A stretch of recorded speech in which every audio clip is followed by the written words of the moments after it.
Perkenalkan, nama saya Rosmati Injil Barat. Saya dari kelompok 5. Di sini saya akan menjelaskan sedikit mengenai judul presentasi kami, yaitu peningkatan produksi aquaculture melalui pemberian pakan alami serta nutrisi dan pakan buatan.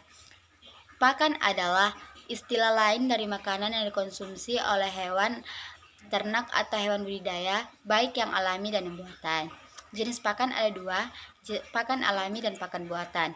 Pakan alami adalah pakan yang dikonsumsi oleh organisme baik berupa tumbuhan atau hewan air yang tersedia di alam dan dapat dibudidayakan oleh manusia. Sedangkan pakan buatan adalah pakan yang dibuat manusia menggunakan bahan baku yang mempunyai kandungan gizi yang baik dan sesuai dengan kebutuhan ikan. Syarat-syarat pemilihan bahan baku yang pertama yaitu bahan bakunya mudah dicerna, harga relatif murah, mudah didapatkan, serta tidak mengandung racun. Sekian dari saya, terima kasih. Baik, perkenalkan, nama saya Santoso Putrigulo dari Prodi Aquaculture NIM 21020011. Di sini saya akan menjelaskan kelebihan yang dimiliki oleh pakan alami dan kelebihan yang dimiliki oleh pakan buatan. Yang pertama, saya akan menjelaskan dulu tentang kelebihan yang dimiliki oleh pakan alami, yaitu harga pakan alami itu lebih murah jika dibandingkan dengan pakan buatan. Kemudian yang kedua itu pakan alami umumnya mudah dicerna. Nilai gizi pakan alami lebih lengkap sesuai dengan tubuh ikan dan tidak menyebabkan penurunan kualitas air pada wadah budidaya ikan. Kemudian yang ketiga, tingkat pencemaran terhadap air kultur akan lebih rendah daripada menggunakan pakan buatan. Assalamualaikum warahmatullahi wabarakatuh. Perkenalkan, saya Safraini Sihite, NIM 21020005. Saya dari Prodi Aquaculture. Baiklah, di video kali ini saya akan menjelaskan sedikit tentang kekurangan dari pakan alami ini. 1. Membutuhkan waktu yang lebih lama dalam menyiapkan pakan dengan sesuai kebutuhan. 2. Pakan alami lebih berisiko penularan penyakit sehingga dapat mengganggu proses budidaya yang dilakukan. Sedangkan kelebihan yang dimiliki oleh pakan buatan yaitu 1. Pakan buatan mengurangi kemungkinan penularan penyakit dibandingkan dengan pakan alami. Pakan alami adalah organisme hidup yang tentunya dapat diserang oleh penyakit pada media hidupnya. Penyakit yang menyerang pakan alami dapat berpindah pada ikan yang kita budidayakan setelah pakan alami dimakan oleh ikan. Kelebihan yang kedua yang dimiliki oleh pakan buatan yaitu pengelolaan kualitas, kuantitas, dan kontinuitas pakan buatan jauh lebih mudah dibandingkan dengan pakan alami. Pakan buatan tidak memerlukan pemeliharaan.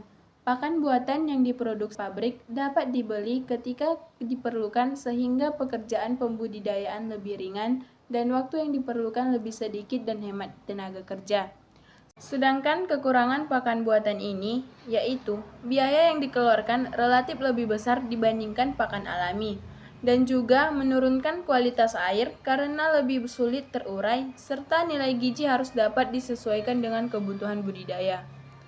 Baiklah, hanya itu yang dapat saya sampaikan. Salah dan kurangnya saya mohon maaf. Wassalamualaikum warahmatullahi wabarakatuh. Baiklah, di sini saya akan melanjutkan. Yang kedua adalah pemberian pakan pada ikan. Metode pemberian pakan ada dua, yaitu sekenyangnya atau ad satiation dan sesuai dengan perhitungan kebutuhan pakan berdasar berat tubuhnya atau ad libitum. Berat pakan yang diberikan pada metode ad libitum adalah 3-5% berat tubuh per hari. Pakan diberikan 3-4 kali sehari, baik metode ad satiation maupun ad libitum. Waktu pemberian pakan ditetapkan dengan memperhatikan nafsu makan ikan.